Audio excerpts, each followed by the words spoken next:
Welcome to No. Ainsworth Yes. State Park in Oregon. All right, so Ainsworth State Park, first impressions? It's very pretty. We're in a gorgeous gorge and we can see the cliffs over there. We can also hear the train over here, which is very close.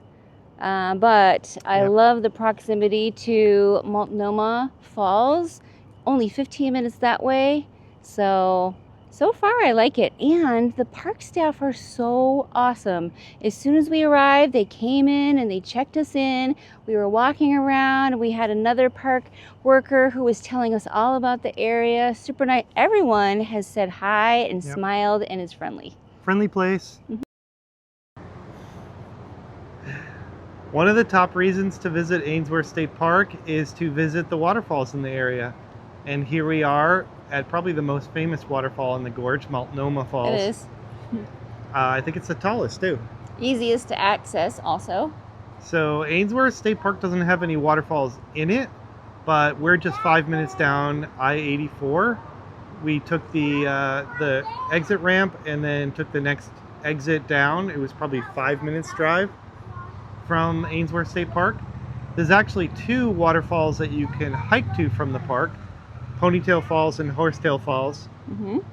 We will be looking at those later. The reason why is because we don't have a tow car with us, so we need to bring our 25-foot RV everywhere, and we're not going to 8 foot wide. Yeah, we're not going to fit in any of the other parking lots. There are 8 spots here at Multnomah Falls. You may need RV spots. Yep. Lots of car spots. And it's on the other side of the east going lane it's in of the highway. like the center median, so it's a left exit going either way. Or you can take US 30, the historic US 30 road. It's a little bit too narrow for us, and there is a length limit of 35 feet. So keep that in mind if you're trying to drive your RV down here. So we would fit, but we would be very wide and a little bit nervous of the narrow I was space. worried. So there is a tram or it's not a trolley or a tram, it's a bus service that gets you to many of the waterfalls along the way. It's $35 a person though. A person for the whole day, and Ainsworth is the last stop, so you could just hop on there. We only had a one-night reservation at Ainsworth, so we couldn't leave our rig there, so we didn't opt to do the trolley either. So this is probably the #1 reason to come to Ainsworth State Park. Yes, it is. We had 8 RV spots. I think they could accommodate probably up to about 30, 32-foot rigs in there. There's only 8 of them though, and sometimes the cars take the RV spots, so that's unfortunate. So my advice would be to get there early. We did also grab the recreation.gov $2 entrance fee. Entrance pass time slot. Timed entry pass for 9 a.m. to 10 a.m. even though we got there before 9 a.m. just in case. We didn't know how long we'd be here. So you might want to grab that. We're here at the end of August. It was pretty easy to get a pass, but I think it's because it's so hot right now in the area. A heat wave, a week. And the end of August, and it's Monday. Yeah. So all those things play into us being able to get a pass pretty easily. We're here on Trail 400 in Ainsworth State Park that takes you over to the other waterfalls. It's about a 3-mile round trip to the nearest waterfalls, which is Horsetail and Ponytails. Horsetail and Ponytail. And pigtails. No pigtails. It's 5 miles to Multnomah and back, or something like that. Yeah. So this is probably what you're coming here for, is to go to the waterfalls nearby. Hike. We visited, or drive. We visited Multnomah Falls the other day. It's just the next stop down on the highway. It is a left exit, like I said. And it was pretty spectacular. Definitely worth the view. Beautiful. Lots of people, but beautiful. We have not visited the other falls in the area due to our size and poor planning. And we're in a rush. We're not in a rush. But we won't fit in the parking lots because we're in a 25-foot RV without a tow car. Maybe that's something that we're going to rectify in the future. We will definitely be back, and we'll plan a week probably to be here in this area. Yep. Very pretty area for just hanging out. This is a pretty quiet place. Mm-hmm. We can hear the faint roar of the interstate, and once in a while you can hear a train go by, but no loud whistles from the train. Yeah. Pretty nice place. There's also the Bonneville Fish Hatchery and Dam and Lock system that we visited today. That was cool. And that's up east on I-84, probably 5 miles. And that was worth a stop. You could definitely spend a half a day there exploring all of that. Maybe even 3/4 of a day. So the fishery and the Army Corps of Engineers Museum? No, the visitor center. Mm-hmm. Okay. So there's 2 different areas, but they're right close to each other. So we did that all in one afternoon. Yeah, but we could have easily spent a lot more time there. We could have. We like this campground. It has 3 parts to it, A, B, and C, although A and B are both the RV sites, and they're just on 2 different sides of the same loop. Mm-hmm. I call them A for above and B for below, because one's up higher than the other. Very smart. And the C is for the tent sites. So they have 6 tent sites, and they have 40 full hookup sites. So all 40 of them have power, 30 and 50 and 20, and sewer and water at the site. You have to walk to your tent site, correct? Yes. So yes. Don't book a tent site if you have an RV. That's right, walk in. or if you don't want to walk in, if you don't care if your car is right next to you, then it doesn't matter. But they are walk-in sites. We really like this campground. It's pretty level. Everyone else has leveling blocks out except for us, because I'm too lazy, as you know. And which also means that you don't really need it. If you're really particular, then you might want your blocks. But right here, right now, I don't think anybody else would want them here in this A1 Some site. people like them to be perfectly level. We don't mind. I don't think that anybody can know when they're perfectly level anyways. We are in site A1, and we are right behind the dump station. It's right over my shoulder. Although I doubt anyone will be using it because everyone has full hookups. So crossing our fingers that the dump station isn't in use all day.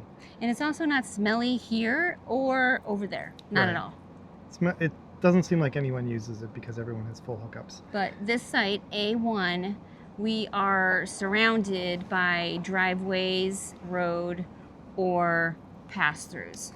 Yeah, the A sites all seem to be pull-throughs, and they say they can accommodate up to 70 feet, and it looks pretty big, some of these sites. Mm-hmm. So check the site lengths when you're booking, with free hot showers and flush toilets for everybody to use. And very nice. And we are on the south side of I-84. So you're going to get off I-84, go up the street a little bit, and we are kind of up the hill.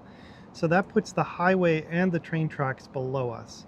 So there is a little bit of highway noise from here, but not much.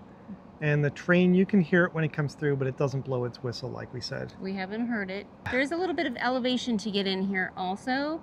So even these small rigs, when they're coming up the hill here, they're really, really having to go into second gear to get up this hill. Yeah, nothing that's too concerning. You're just trying to go slow and not speed through the campground. I guess that's first gear, isn't it? Yeah, maybe it's first gear. The coverage here is, I don't know, what would you call this? Partial shade? Yeah, 50-50, I would say. Some campsites are much more sunny than others. It's the afternoon. Later in the afternoon, we were walking down Loop B, and a lot of the sites that are higher up on the hill were in full sun, which is the hottest part of the afternoon. But you would get good solar right there. Yeah, you're going to get good solar, which doesn't really matter because you can plug in. More importantly, you're going to get good Starlink, which we'll discuss in a minute. Right, and also if you're here in early spring or late fall, maybe you want the sun to help keep you warm. So it all depends on your season and what your needs are. Yeah, overall, we like this campground. We'd stay here. We've stayed here for 2 nights now. This will be our second night, and we're pretty happy. It's very pretty. There's lots of trees. There's deciduous trees. There's evergreen trees. There's raspberries, blackberries everywhere. And moss on the trees. It's very pretty.